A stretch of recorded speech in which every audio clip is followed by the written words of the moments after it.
नमस्कार दोस्तों, आप हैं संजय कुमार श्रीवास्तव के साथ और मुस्कान इंडिया न्यूज़ में स्वागत है आपका। हम हर क्षेत्र मोहल्ले पहुंचते हैं और उठाते हैं आपकी आवाज़। इसी प्रकार से आज हम आए हैं तिलक नगर, जहां पे हम मिलेंगे शर्मा जी से, जो युवा हैं और किशोर अवस्था से समाज सेवी कार्यों से जुड़े हुए हैं। बीजेपी कार्यकर्ता है, पुराने और दिग्गज। तो महज कम उम्र के अंदर अपने कांधे पे समाज सेवा की एक बहुत बड़ी बोझ लेके चल रहे हैं।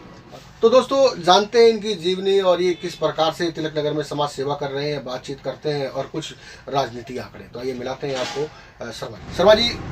बहुत बहुत स्वागत है हमारे मुस्कान इंडिया न्यूज़ में, और हमारे दर्शक इस टाइम आपको देख रहे हैं, तो एक बार पूरा परिचय दीजिए। नमस्कार जी, मेरा नाम आशीष शर्मा, महामंत्री युवा मोर्चा तिलक नगर, वार्ड 13S, दिल्ली तिलक नगर से। शर्मा जी, कितने वर्ष हुए आपको जो है बीजेपी कार्यकर्ता, बीजेपी पार्टी से जुड़े हुए? जी, मैं 2014 से मोदी जी के चुनाव से मैं एक्टिव हूँ जी जी। और आज 2022 है जब से मैं पार्टी के साथ जुड़ा हुआ हूँ, पुराने टाइम से। मेन रूप से क्या क्या प्रोग्राम या फिर क्या काम या क्या क्षेत्रीय क्या कार्य देखते हैं आप? मैं क्षेत्र में युवाओं की पीढ़ी की उस यूनिटी में हूँ। महामंत्री की मेरे पास पोस्ट है। सारा युवाओं का जो भी हमें ऊपर पार्टी आदेश देती है वो हम सारा काम युवा सब मिलके हम करते हैं।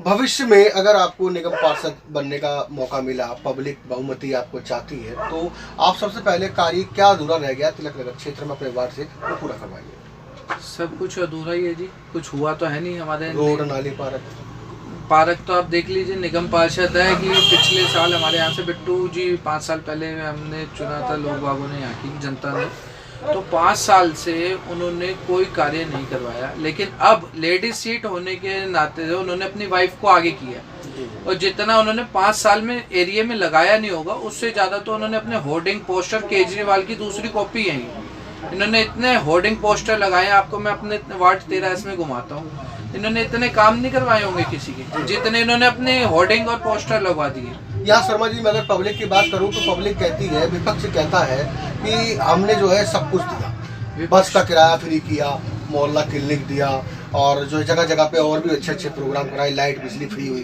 विधवाओं के लिए फायदा हुआ। सब वो पता नहीं किसको हुआ, वो इन्हीं के बंदों को हुआ होगा फायदा। आम पब्लिक से आप जाके इनके रिव्यू पूछो, पब्लिक ने इनको नकार दिया। दिल्ली को ये कहते हैं कि दिल्ली में नशा बांट रहे हैं लोग। ये दिल्ली वालों को कहते हैं कि पंजाब में जैसे गए हैं, पंजाब में केजरीवाल जी बड़े बड़े दावे कर रहे हैं, हम हर महिलाओं को 1000 रुपये देंगे, 18 साल से ऊपर की महिलाओं को 1000 रुपये देंगे, पंजाब को नशा मुक्त बनाएंगे। ये लोग ऐसे वादे करके विधानसभा वहाँ से लड़ रहे हैं। और इनका जो मुख्यमंत्री का दावेदार है वो एक नंबर का शराबी है। उनकी कितनी वीडियो आती हैं, कितनी फोटोज आती हैं कि वो नालियों में गिरे रहते हैं, इधर उधर पड़े रहते हैं नशों में।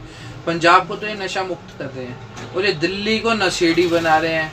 हर मोहल्ले में, एक वार्ड में 4-4, 3-3 ठेके खुलवा रहे हैं। इन्होंने सारी गरिमा खत्म कर दी। मंदिर के 200-300 मीटर की रेंज में, गुरुद्वारे के 200-300 मीटर की रेंज में नहीं होने चाहिए शराब के ठेके, लेकिन ये धड़ाधड़ खुलवाए जा रहे हैं। दिल्ली को नशा मुक्त तो कर नहीं रहे, दिल्ली में नशा बांट रहे हैं ये लोग। दिल्ली में कि एक बोतल के साथ एक बोतल फ्री दे रहे हैं। आज तो स्कीम ऐसे चली हुई है जैसे लंगर लगा दिया, एक बोतल के साथ एक बोतल फ्री ले जाओ। दिल्ली के बच्चों का जो भविष्य है नशे में डाल दें केजरीवाल जी। यहाँ पे मैं बात करूँगा शर्मा जी, लॉकडाउन स्थिति के अंदर ठेके बंद हो गए थे, दिल्ली के लमसम सभी बंद हो गए थे। अगर मैं यहाँ पे बात करता हूँ तो पब्लिक हमारी काफ़ी परेशान हुई, और जगह जगह ब्रांच की, जगह स्टेट की दारू पी के कई आदमी खत्म भी हुए। अगर मैं मानूँ कि लोग जो है नशा तो छोड़ नहीं सकते, कितना भी कहो तो थोड़ा बहुत तो रखेंगे, बेशक छोड़ दें लेकिन थोड़ा बहुत तो रखेंगे। और ये चीज़ जो है, अगर हमारी दिल्ली सरकार ने ये अगर जरूरी कर दिया और मुफ्त भी कर दिया, तो इसमें कहीं ना कहीं फायदा नजर नहीं आता। फायदा कैसे भाई साहब, नशेड़ियों को फायदा होगा जी।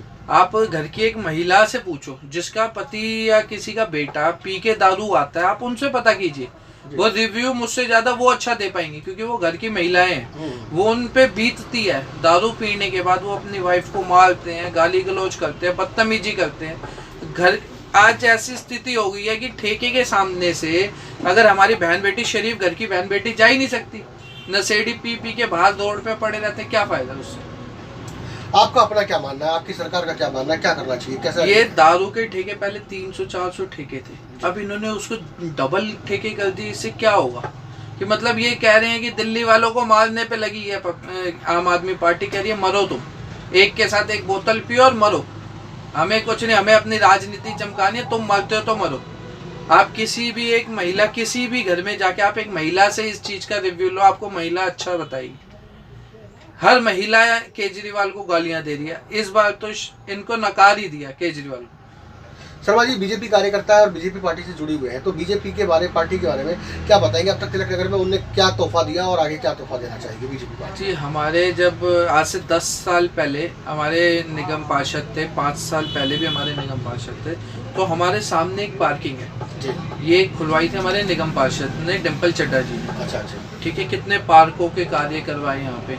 अब जब से आम आदमी पार्टी का विधायक आया, आम आदमी पार्टी का निगम पार्षद आया, जब से सरकारी पार्किंग जो हमारे काउंसलर साहब ने और हमारे विधायक साहब ने खुलवाई थी, आज वो यहाँ का माफिया कमा रहा है उस पर बैठ के, तो जिसमें अपना आम आदमी पार्टी के बंदे भी ज्वाइनिंग की हुई है उन्होंने, और सारे मिलके धंधा बना रखा है।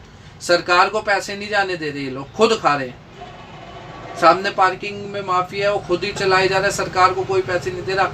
जहाँ 1000 रुपये का रेट है उधर 1200 रुपये ले लेके अपने घर भरे जा रहे हैं। बहुत बढ़िया। शर्मा जी छोटी सी उम्र के अंदर काफ़ी माइंड रखते हैं आप, समाज सेवा से जुड़े हुए हैं और समाज के अंदर जाते रहते हैं, तो आपको कैसे प्रेरणा आई, कैसे एक ही लगा कि मैं बीजेपी पार्टी जुड़ूं? ये शुरुआत से, बचपन से जब से देखा है, आरएसएस के घर वाले रहे हैं, आरएसएस में काम किया है, घर वालों को देखा है और अपनी भी सोच है कि कुछ देश के लिए काम कर। ये लोग सिर्फ एक भाजपा पार्टी है, हिंदुत्व की जो पार्टी है वो एक भाजपा है। आप आम आदमी पार्टी और आप कांग्रेस देख लो, ये भी ज्यादा उसको करी, और ऊपर से एक मैं ब्राह्मण हूँ जी, ब्राह्मण के नाते से ब्राह्मण को ना तो आम आदमी पार्टी सपोर्ट करती है और ना ही कांग्रेस सरकार सपोर्ट करती है। जो आज की डेट में ब्राह्मण जो भी है वो भाजपा की वजह से, जैसे तैसे ये आज के टाइम में जनरेशन आ रही है, ये सारी टीवी की जनरेशन है जी, ये टीवी देखते हैं, मोबाइल देखते हैं, उसमें सिर्फ उनको आजकल पुराना इतिहास तो इनको कुछ पता ही नहीं जी, जी, कि हम अपने बच्चों को एक गुरुद्वारे लेके जाएं, मंदिर लेके जाएं, कोई शिक्षा दे तो उनको पता चले। उनको आजकल की लाइफ इतनी बिजी हो गई है कि माँ बाप को इतना टाइम नहीं कि वो अपने बच्चों को टाइम दे, शिक्षा निकालना पड़ेगा, पेरेंट्स को टाइम निकालना पड़ेगा, तभी तो कोई काम होगा संस्कृति और कल्चर के लिए। हम बच्चों को कुछ सिखाएंगे तभी तो बच्चे हमको इज्जत देंगे। जी, जी। जब हम बच्चों को कुछ नहीं सिखाएंगे, हम अपने पैसों कमाने के लिए भागते रहेंगे, तो ऐसे कैसे बच्चे कामयाब होंगे? बहुत बढ़िया, बहुत बढ़िया। तो हमारे नौजवान पीढ़ियों के लिए क्या संदेश है? देखिए नशा बिकना और जो है ये वर्तमान से भविष्य काल से चला आ रहा है, कहीं ना कहीं नशा बिक रहा है, चाहे कोई सा मैं किसी के नशे के नाम नहीं लूँगा, लेकिन नशा चल रहा है।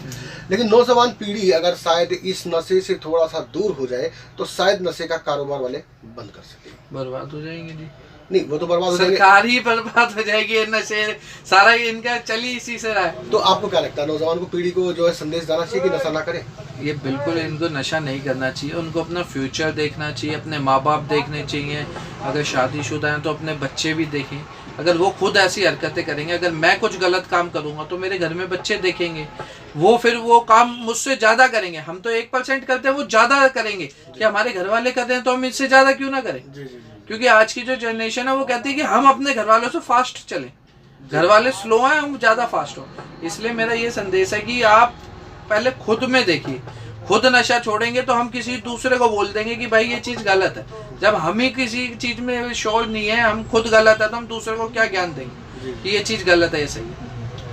चलिए शर्मा जी, जो हमारे साथ पब्लिक दर्शकों हमारे साथ जुड़े रहिए, और जो है हम लोग शर्मा जी से बातचीत कर रहे हैं और बैठे हुए इनकी विधानसभा में, और अच्छा कारोबार भी है और नवयुवक पीढ़ी के नेता हैं जो हमारे साथ जुड़े रहते हैं और बराबर चल रहे हैं। तो जी पूर्णिमाशी की बहुत बहुत शुभकामनाएं और शिवरात्रि की बहुत बहुत तहे दिल से शुभकामनाएं देना चाहता हूं मेरे सभी विधानसभा, जो मेरी तिलक नगर की विधानसभा के वासी हैं, सभी को बहुत बहुत बधाई। भगवान शिव जी उन पे अपना आशीर्वाद बनाए रखें, हर मेरे विधानसभा के हर आदमी की मनोकामना पूरी हो।